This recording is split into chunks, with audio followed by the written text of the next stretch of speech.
वरना वरना क्या कर लेंगी आप। नीलम एक मध्यम वर्गीय परिवार की पढ़ी लिखी सर्वगुण संपन्न लड़की थी। उसके पिता उसके लिए रिश्ता देख ही रहे थे कि नीलम की बुआ एक बड़े घर का रिश्ता लेकर आ गई।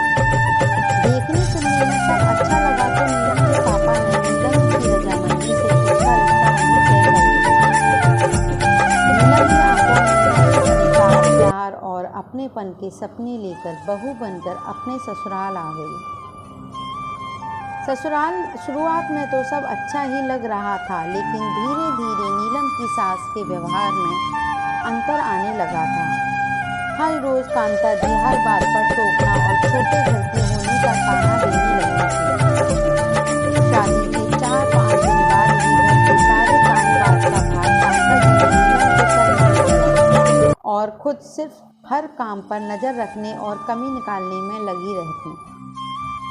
एक दिन सब्जी में नमक थोड़ा ज़्यादा हो गया तो कांता जी चिल्लाते हुए बोली, कुछ सिखाया नहीं तेरी माँ ने, ढंग से काम कर वरना। नीलम धोने के कपड़े लेकर वॉशिंग मशीन की तरफ बढ़ी तो कांता जी चिल्लाते हुए बोली, तुझे पता भी है मशीन चलाने से बिजली का बिल कितना आता है? बिजली का बिल क्या तेरा बाप भरेगा? चुपचाप बैठकर हाथ से कपड़े धो ले वरना। जब नीलम पगफेरे के लिए मायके जा रही थी तो कांता जी बोली, शादी में तो तेरे बाप ने कुछ दिया नहीं, इस बार वापस आए अपने बाप से कह देना तो मेरे बेटे के लिए एक सोने की चैन और घड़ी देकर भेजे वरना। नीलम मायके जरूर गई, लेकिन वहाँ इस बात का जिक्र भी नहीं किया। बहू को खाली हाथ वापस आया देख कांता जी फिर चिल्लाई, तुझे कहा था ना कि चैन और घड़ी लेकर आना, खाली हाथ आने की तेरी हिम्मत कैसे हुई? अभी फोन लगा तेरे बाप को वरना। इस बार बाप का नाम आते ही नीलम के सब्र का बांध टूट गया और वो भी ऊंची आवाज में बोल पड़ी, वरना? वरना क्या माँ जी, क्या कर लेंगी आप? मुझे वापस मायके भेजेंगी तो सुन लीजिए, ये घर जितना आपका है अब मेरा भी है, और अगर अपने बेटे की दूसरी शादी कराने का इरादा है तो मैं आपके बेटे को तलाक कभी नहीं देने वाली। और क्या करेंगी, मुझ पर हाथ उठाएंगी तो सोचना भी मत, क्योंकि मैं स्कूल में कराटे चैंपियन रह चुकी हूँ। आप बड़ी हैं इसलिए हाथ नहीं उठाऊंगी, लेकिन उठे हुए हाथ को ऐसा मरोड़ूंगी कि दोबारा उठाने लायक भी नहीं रहेगा।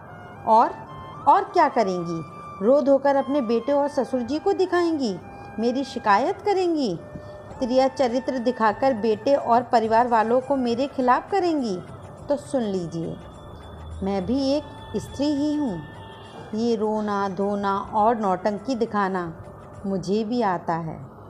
और हाँ, ज़्यादा परेशान करने की कोशिश की तो पुलिस में रिपोर्ट दर्ज करवा दूंगी। इसलिए भलाई इसी में है कि आराम से जिएं और मुझे जीने दें वरना। बहू की चेतावनी सुनकर कांता जी का हलक सूख गया। उन्होंने सोचा भी नहीं था कि सीधी साधी दिखने वाली बहू इतना कुछ बोल भी सकती है। पसीने से तर कांता जी की सांस फूलने लगी तो नीलम ने पानी का गिलास पकड़ाते हुए कहा, माँ जी, यदि आप चाहती हैं कि मैं इस बात का जिक्र किसी से ना करूं, तो विश्वास रखिए नहीं करूंगी। लेकिन यदि आप चाहती हैं कि मैं आपकी इज्जत करूं, तो खुद को सुधारने में ही भलाई है। कांता जी ने एक सांस में ही पानी का पूरा गिलास गटक लिया। शाम को जब नीलम के ससुर और पति ऑफिस से वापस आए तो घर का माहौल बिल्कुल शांत था। नीलम चाय लेकर आई तो सबके साथ कांता जी ने भी चुपचाप चाय पी ली। आज कोई नुक्स, कोई कमी कांता जी को नज़र नहीं आ रही थी। आज के लिए इतना ही। अगर आपको मेरी कहानी अच्छी लगे तो मेरे चैनल लाइक एंड सब्सक्राइब कीजिएगा और ऐसी ही मज़ेदार कहानी सुनने के लिए हम फिर आएंगे। तब तक के लिए बाय एंड टेक